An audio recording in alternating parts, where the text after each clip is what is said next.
Se a atitude gnóstica não é a correta, qual seria a atitude correta? Ou seja, a aula anterior nós vimos a pars destruens, não é? Foi uma crítica. Agora vamos a pars construens. Vamos construir, fazer alguma coisa, porque não adianta só criticar, meter a boca e não resolver. Qual é a atitude cristã? Em que o cristão se diferencia do gnóstico? Primeira coisa, passando aqueles pontos lá que nós tínhamos colocado. A primeira realidade que o cristão pode constatar é que ele, como o gnóstico, o cristão também está insatisfeito com esse mundo. Entendeu? Só que o problema não está no mal-estar. Você sente um mal-estar generalizado. Você vai ao médico, o médico vai fazer o diagnóstico, não é isso? Então o problema não está no mal-estar, que o mal-estar coincide. O gnóstico e o cristão sentem que tem alguma coisa errada com o mundo. E aí? Como que resolve isso? Bom, o gnóstico diz, o mundo está errado, eu preciso mudar o mundo. O cristão diz, eu estou errado. Não é o mundo que está errado. O que está a diferença? Então, quem é que precisa mudar? Sou eu. Num processo que o cristão chama de metanoia, ou seja, conversão. Que os filósofos antigos, não gnósticos como Platão, chamava de periagoge. Ou seja, eu me volto para mim mesmo numa análise para ver o que é que eu estou fazendo de errado. Então existe a mudança interior. O problema é que os gnósticos têm uma tendência de não querer admitir que a humanidade está errada. Quem está errado é o mundo. A maldade é externa ao ser humano. O ser humano está correto do jeito que ele é. Então, o pensamento, o gnóstico tem uma tendência de não querer atribuir ao homem os problemas do homem, mas a uma estrutura fora do homem. Vejam que isso, na gnose antiga, acontecia como? O demiurgo mau é que criou esse mundo estruturado assim. Agora, na gnose moderna, como? É a ideologia que criou isso. Eu preciso, então, mudar o sistema. Vejam só que, de uma forma geral, a moral dentro da teologia da libertação não é uma moral da conversão pessoal, mas é uma moral para derrubar o sistema. Entende? Por isso que o relevo da moralidade na teologia da libertação é a questão da moral social e, portanto, cria-se aqui uma categoria que é a categoria do pecado social. Ou seja, um pecado que não tem dono pessoal, mas é um pecado que é a estrutura maligna do sistema. A lógica do sistema precisa cair. Ok? Então, aqui está a coisa. Então existe uma projeção para fora da dificuldade. Enquanto o cristão faz exame de consciência e diz, eu sou o problema, eu preciso mudar, o gnóstico tende a mundanizar a culpa. Não com esse nome de mundo, tá? Não precisa, esse nome aqui, mundo, não precisa aparecer. Eu posso chamar ele de Matrix, pronto. Eu posso chamar de sistema, o sistema opressor. Então, por exemplo, quando não é só uma questão de paradigma, é o sistema, porque se crê que existe toda uma lógica diferente A lógica burguesa, que é diferente da lógica do proletariado. Não sei se vocês se lembram uma coisa de polilogismo que eu ensinei para vocês uns anos atrás, né? Então, o que acontece? O sistema é mau. Vocês vejam, por exemplo, nós estamos numa campanha da fraternidade sobre a segurança social, né? A seguridade social. Muito bem. De quem é a culpa do tráfico de drogas, dos assassinatos, dos estupros e dos sequestros? É do sistema opressor. Entendeu? Quando, num tiroteio entre traficantes e policiais, morre um traficante e morre um policial, as ONGs vão ao enterro do traficante, que foi vítima do sistema, enquanto não vão ao enterro do policial, porque o policial representa a lógica do sistema. Entenderam? O problema é que não está na pessoa, está na lógica que ele está representando. Então, o traficante, ele é vítima do sistema e ele é obrigado a vender droga. É exatamente isso aqui, gente. Não é uma coisa assim espúria, por acaso, é um erro de lógica do, sei lá, do ministro da Justiça. O ministro da Justiça fez essa declaração, mas é um erro de lógica dele. Não, gente, isso é a forma de raciocinar gnóstica. Você vê, por exemplo, o senhor Ernesto Che Guevara, não é? Se sentia uma vítima, porque o sistema obrigava a ele, esta alminha cândida e pura, obrigava ele a matar pessoas. Olha só como ele é vítima. É exatamente a mesma lógica de Nietzsche. Você vai lá no A Gaia Ciência de Nietzsche. Em A Gaia Ciência de Nietzsche, Nietzsche diz: Deus está morto, nós o matamos. Não é? Ele diz isso. Eu vou ler literalmente para vocês.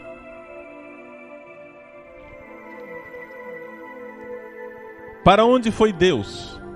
Ele falou, ele gostaria de vos dizer: nós o matamos, vós e eu. Nós todos somos os seus assassinos. Mas como fizemos isto? Como conseguimos esvaziar o mar?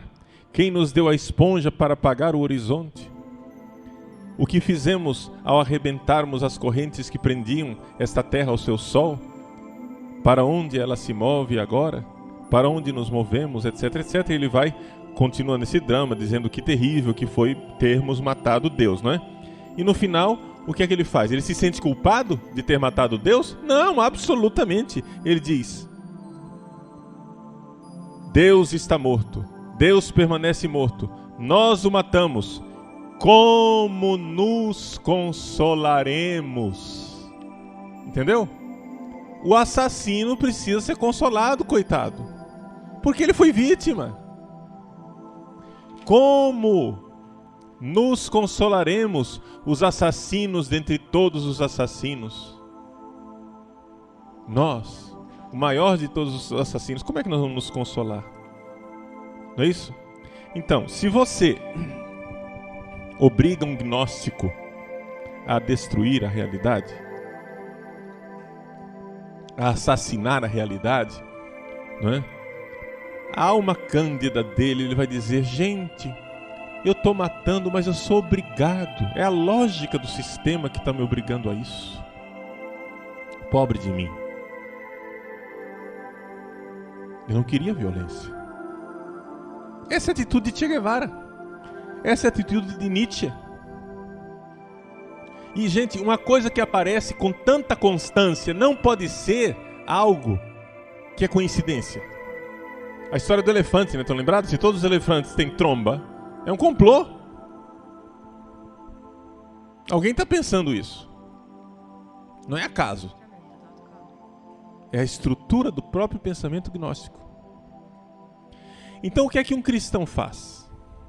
Ele se analisa. O que é que o cristão faz? O que é que o gnóstico faz? O gnóstico destrói o mundo. Entenderam a diferença? Outra coisa, outra diferença. O gnóstico, ele tem consciência de que ele sabe como o mundo deveria ser. Ele sabe. O cristão tem a humildade de que ele está buscando. Ele não tem a solução para tudo. Então eu preciso ir aos poucos conhecendo, não é? E o que é que acontece? O conhecimento, a diferença da ciência gnóstica para a ciência cristã, ou seja, o conhecimento cristão e o conhecimento gnóstico, é que este conhecimento está baseado ou na humildade ou na soberba. O cristão, ele conhece as coisas, conhece a verdade e ele tem que obedecê-las. O gnóstico conhece a verdade e para isso, ou seja, a verdade que ele fabricou na cabeça dele, e para isso ele precisa destruir o mundo.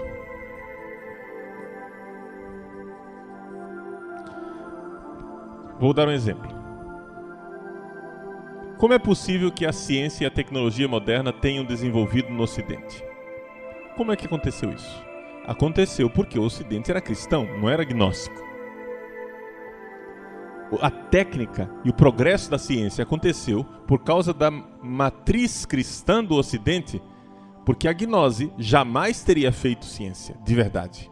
Porque a gnose só é capaz de fazer falsificação.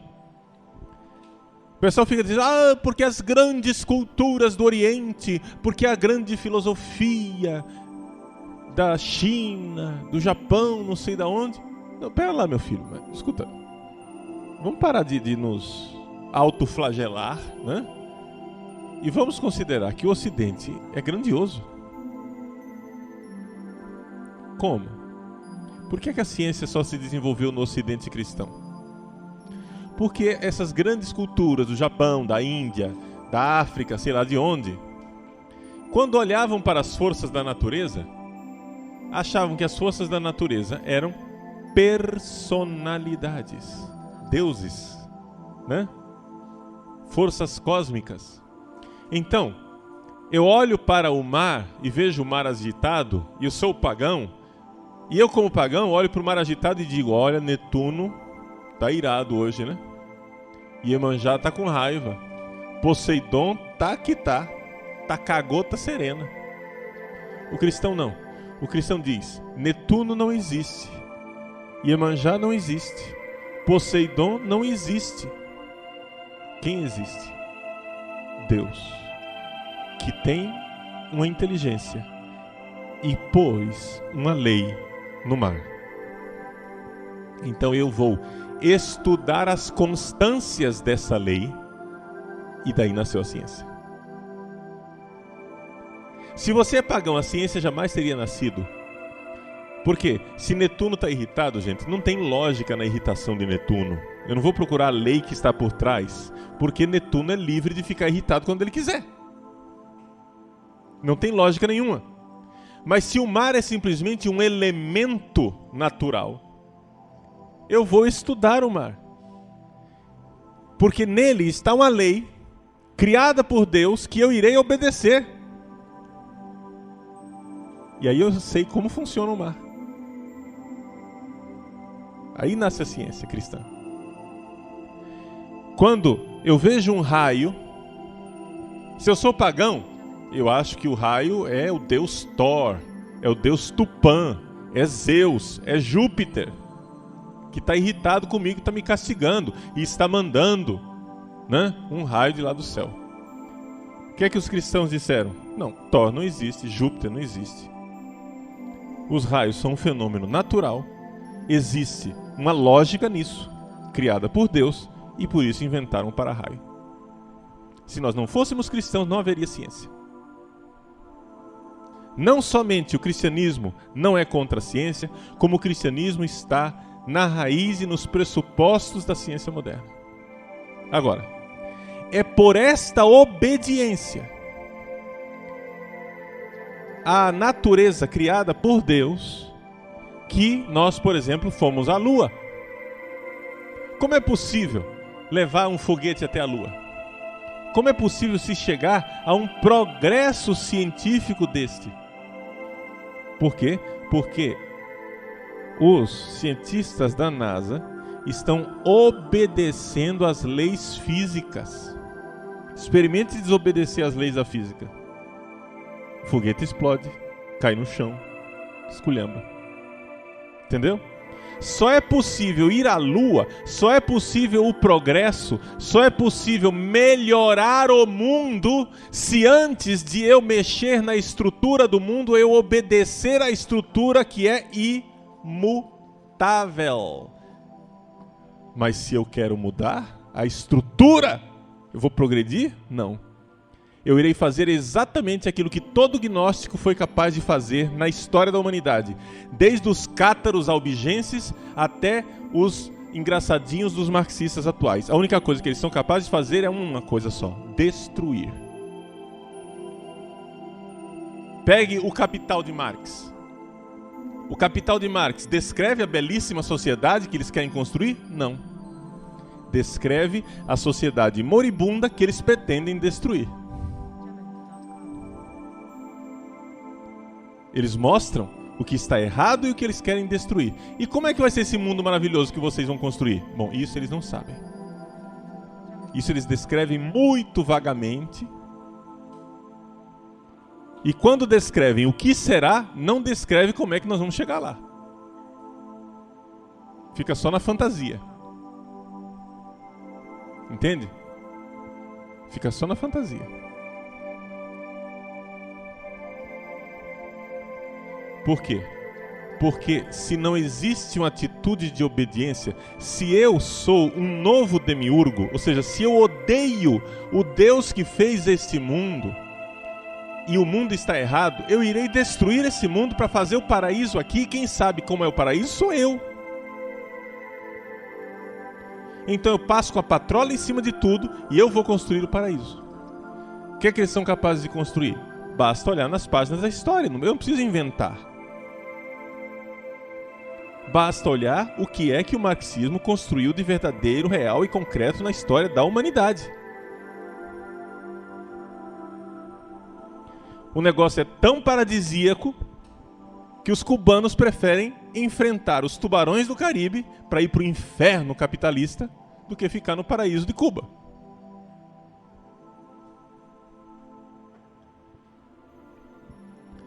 Por quê? Porque são muito bons em destruir, não são bons em obedecer. Porque chama-se revolta gnóstica. É uma revolta gnóstica. Eu pus na cabeça que riqueza, por exemplo, pega a economia. A economia marxista é a coisa mais pueril e ridícula. Eles pensam que riqueza é uma realidade estática, como se fosse um bolo, que você vai repartir as fatias do bolo. Vamos distribuir a riqueza. Gente, riqueza não é bolo que se distribui. Riqueza é uma realidade que se produz. Ou você trabalha para produzir ou não tem riqueza. Se você só começa a distribuir, entende? Daqui a pouco, você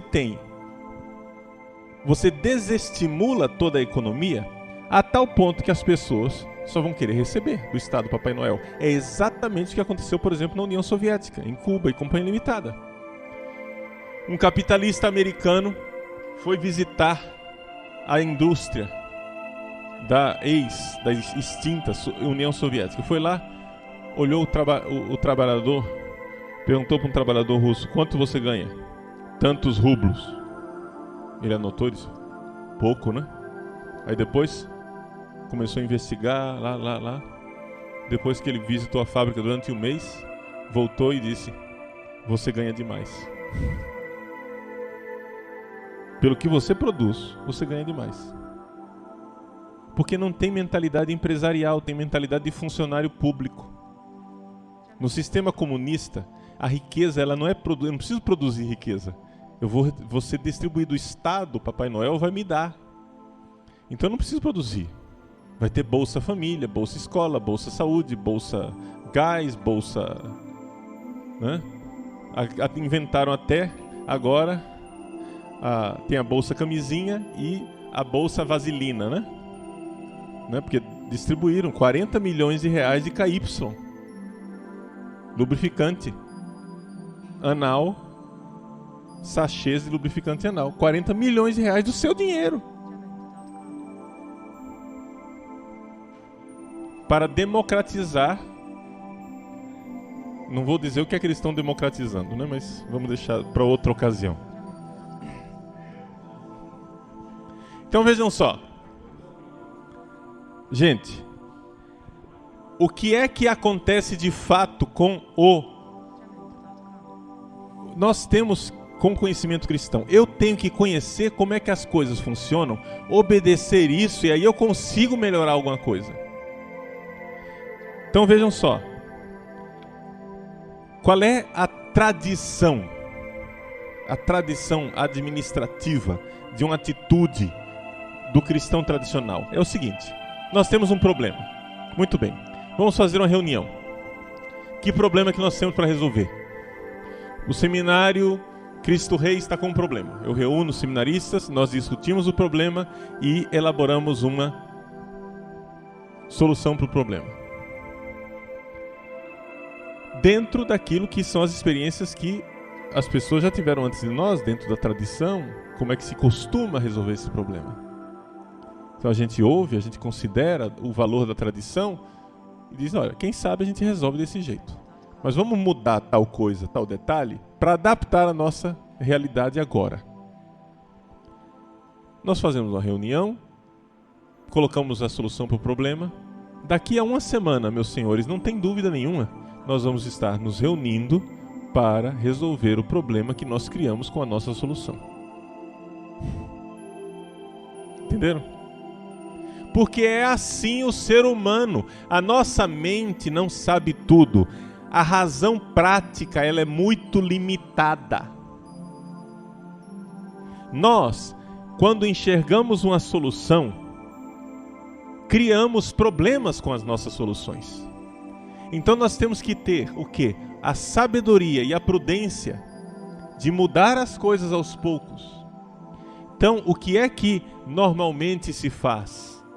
Não é? Normalmente, a gente vai aos poucos, reformando, adequando. O que é que se pretende, o que o gnóstico pretende? Ele pretende pôr o prédio inteiro abaixo para construir uma favela em cima. Porque ele não é capaz de melhorar o antigo, a experiência, né? Aquilo que é o tesouro da experiência da humanidade. Então aqui a diferença grandiosa entre aquilo que é o cristão tradicional e a gnose. O cristão tradicional, ele, número 1, sabe de seus limites, sabe de seus limites morais, sabe dos limites da sua inteligência e se coloca no seu lugar de criatura impotente e não de criador soberbo. Porque não adianta eu viver na fantasia de que eu vou resolver o problema dos pobres quando, de fato, a coisa não acontece. Perguntaram para Stalin, né?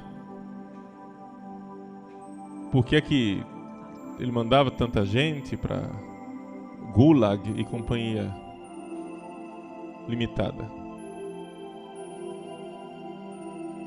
né? Para os campos de concentração da Sibéria? Resposta: não se pode pretender fazer um omelete sem quebrar os ovos. Ou seja, tem que matar algumas pessoas para resolver e criar o paraíso aqui na Terra. Agora o que acontece? Você vai assim numa procuração em branco para um sujeito desse e diz, olha, você é meu salvador, resolva, mate quantos você quiser para ajudar os pobres.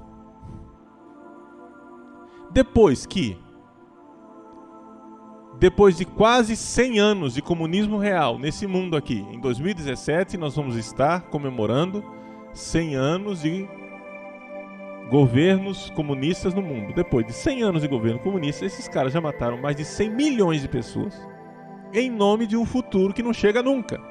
E nós continuamos ainda dispostos a assinar promissória para eles e dizer, olha, não tem problema não, assina em branco, vai lá, preenche. Ao invés de nós estudarmos o que é que há de errado nesse tipo de pensamento. O que há de errado nesse tipo de pensamento, gente, é que ele é um pensamento necessariamente anti-Deus.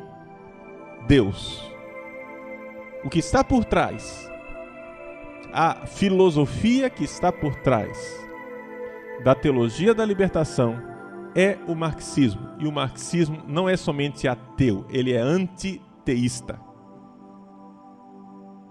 É um pensamento gnóstico que acha que Deus é um construto mental e eu preciso me livrar desse construto mental para criar um novo construto mental.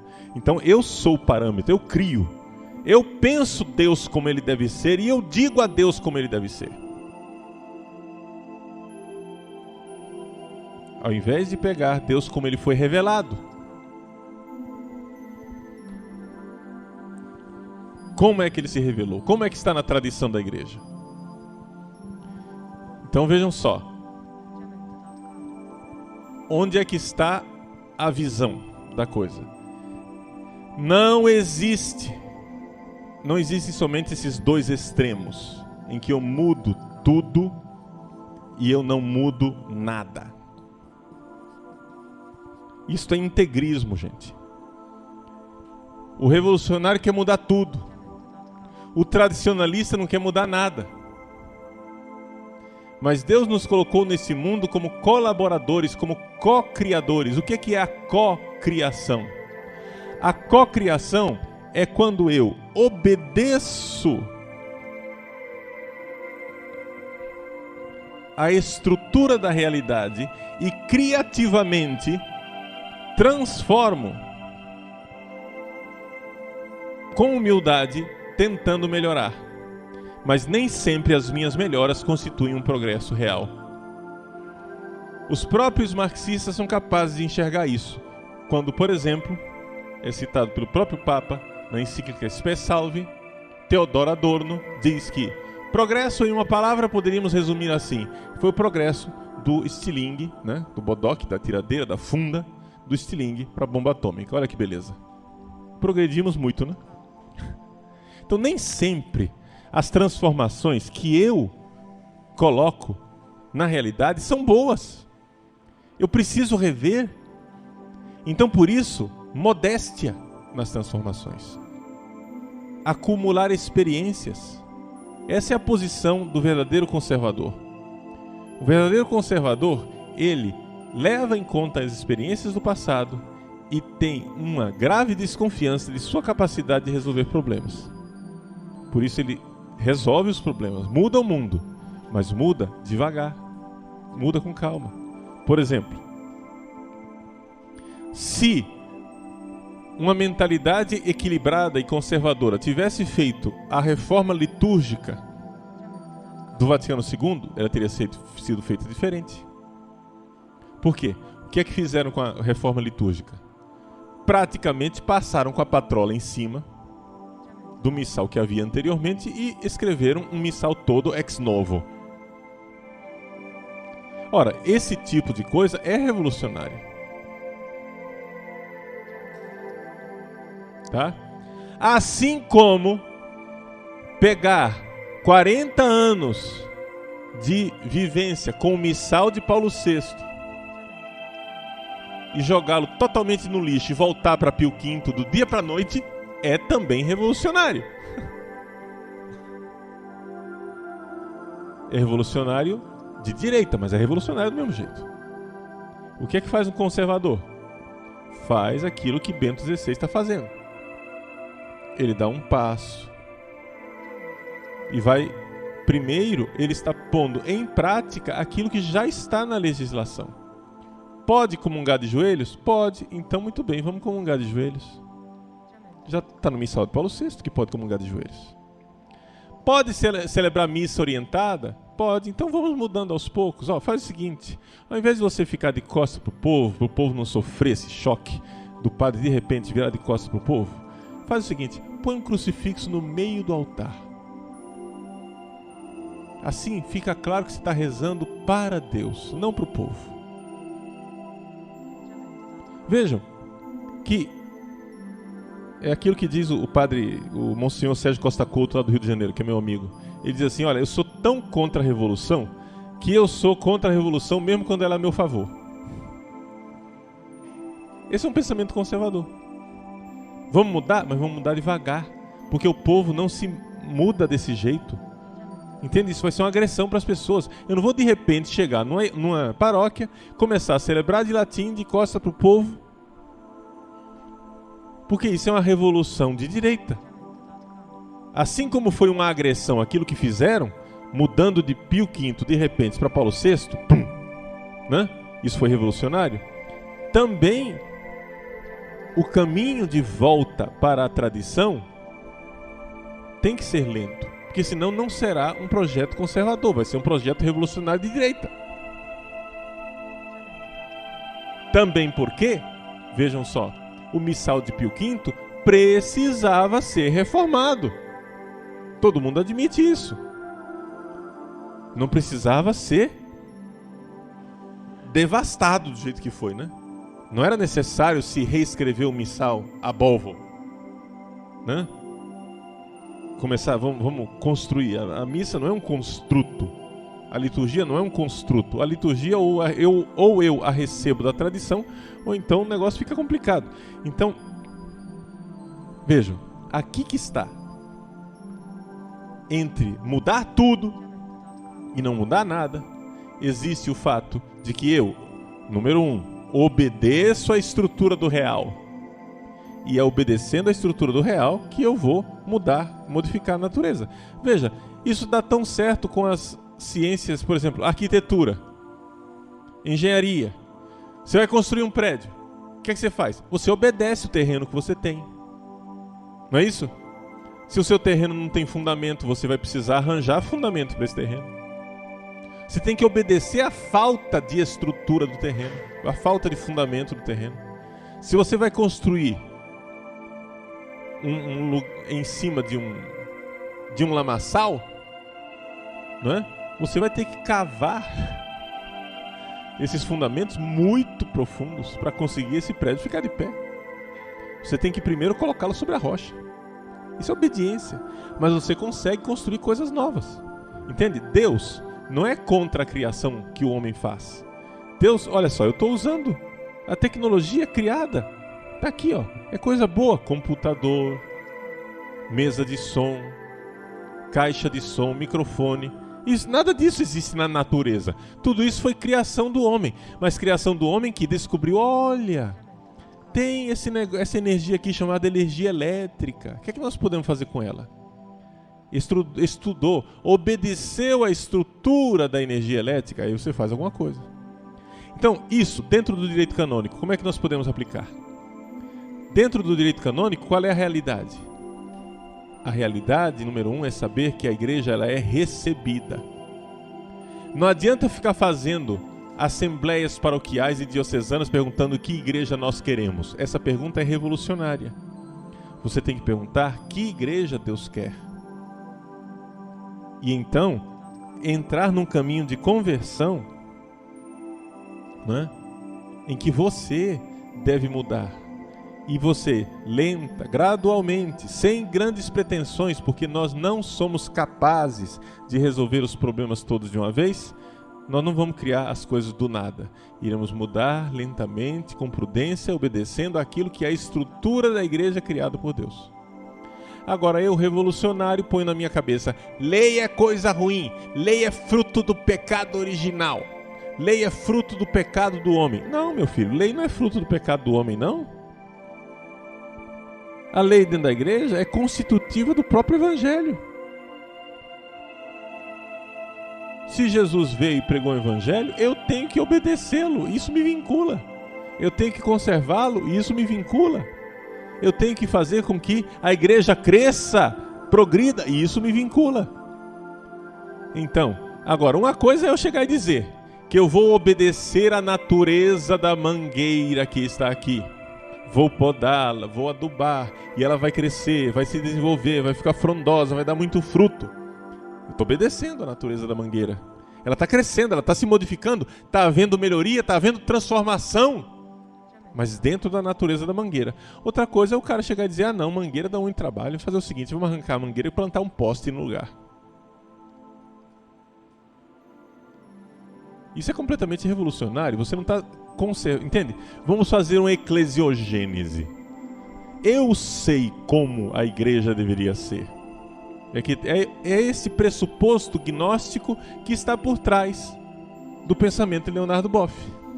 Ou seja, é um pressuposto de prepotência, de achar que 2000 anos de cristianismo só tinha gente tola. E eu sei.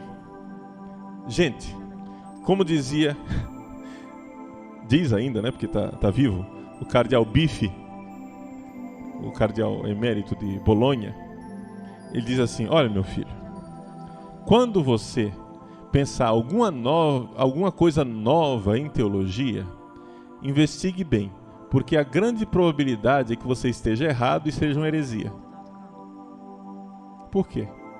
Porque não é possível que 2000 anos de pessoas mais santas e mais inteligentes do que você não tenham pensado. O que você, menos santo e medíocre de inteligência, está pensando. Então pense bem.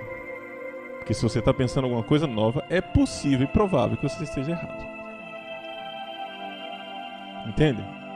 Pronto. Essa é a atitude conservadora. Eu não sou um gênio.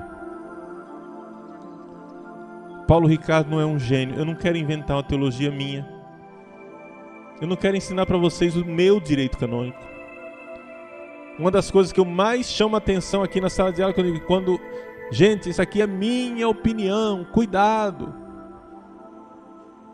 Mas quando eu estou dizendo alguma coisa que pessoas que eu considero mais inteligentes, mais santas e mais ligadas à tradição estão dizendo, isso daqui eu digo sem dúvida, sem pestanejar. Então, é esta realidade que está por trás da opção que nós quer dizer, eu e quem estiver de acordo comigo, porque ninguém é obrigado a estar de acordo comigo. Esta é a realidade que está por trás da opção que nós tomamos ao enveredar pelo caminho e pela solução proposta pela escola de Munique. Nós recebemos o Evangelho. A igreja tem uma natureza, sim senhor. Ela foi querida e desejada por Cristo. Nós temos que respeitar a natureza da igreja e não criar uma igreja nova. Por quê? Porque não podemos perder a palavra e o sacramento de Cristo, que são inestimáveis. Devemos conservar isso tudo através da sucessão apostólica. E devemos também entrar em comunhão entre nós e entre todos os santos que ao longo da história lutaram para que essa palavra e esse sacramento não se perdessem.